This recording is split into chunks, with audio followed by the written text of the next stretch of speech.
Ako, Mami Su, Kuya Kim, kapag sinabing ube, matamis na panghimagas agad yung nagiging cravings natin, di ba? Siyempre, anumang dessert, parang nale-level up lagi kapag nilagyan ng ube.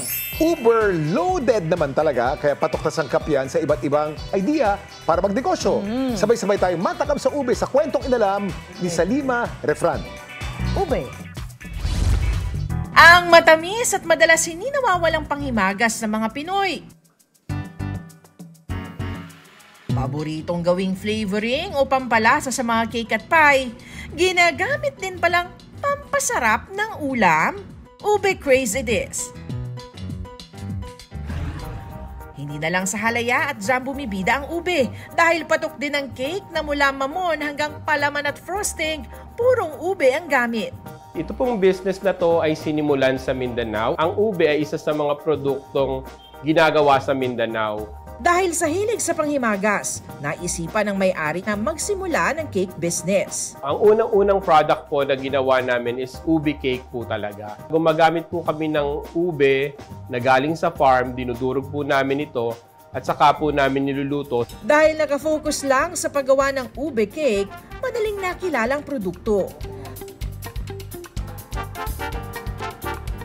Maliban sa malalaking size ng cake, meron na rin silang Brazok Ube Cake Cup. Proud po kami na nasusuportahan namin yung ube. Ang kanilang cakes mabibili mula 75 pesos hanggang 980 pesos.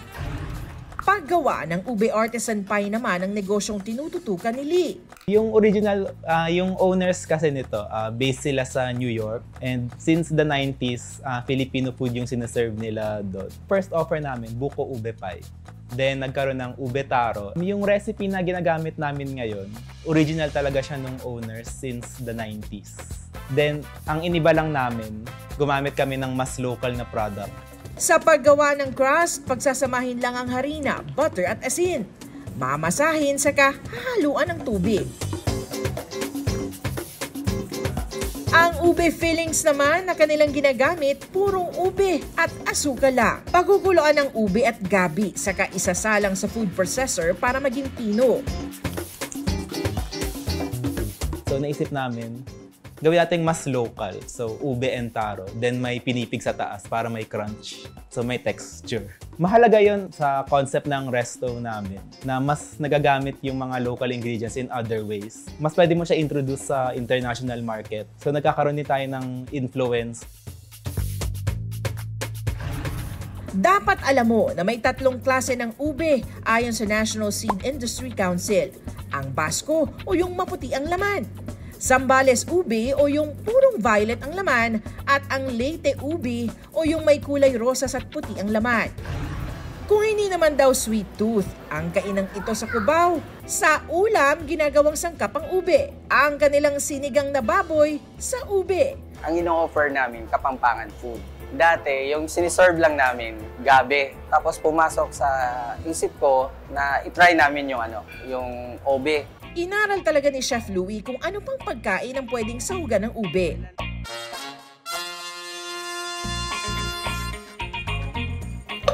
Inigisa muna ang karne ng baboy kasama ng kamatis. Lalagyan ng sabaw at pagkukuluin. Saka isasama ang mga gulay at ube paste o dinurog na ube at hiniwang ube. Para sa amin, laking achievement namin yun na nag-try kami ng ube na hindi siya dessert. Kakaiba siya. Tinry namin siya sa ulam.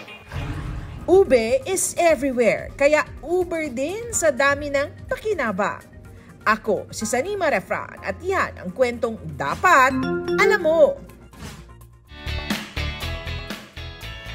Basta't mga pagkaing trending, O food trip na subok na ng panlasang Pinoy na dapat alam mo. Patikim naman ang ube cake at sinigang sa ube. Matikim-tikim. Eto, Kuya Kim, sinigang. May kulay ang sinigang natin because of ube. Yan, Kadalasan gabi ang ginagawang pampakapal dito. Pero ito ube din. Pampalapot ngayon. Oo, tama. Ang sarap. Naku, ang sarap naman ito. Bagay sa tag-ulan, grabe. Habang malamig ang panahon, dahil lalo na tag-ulan na. Dahil makapal siya kahit wala ka ng kanin dito. Masarap na eh. Isa. Ito naman, yung dessert naman. Itong matamis naman. Ito namang... Matamis. Tikman natin yan.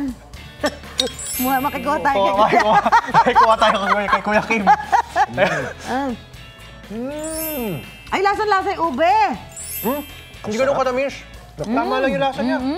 Ang sarap. Ang ube talaga, natural kasi siyang matamis. Hindi mo kailangan patamisin pa.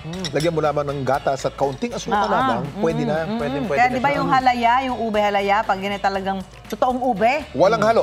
hindi food coloring, nako, makunat talaga yan. Makunat, ang sarap. Masarap siya. Natural Susan. flavors yung nalalasahan ko, eh, no? Ikaw na bumasa ng linya ko.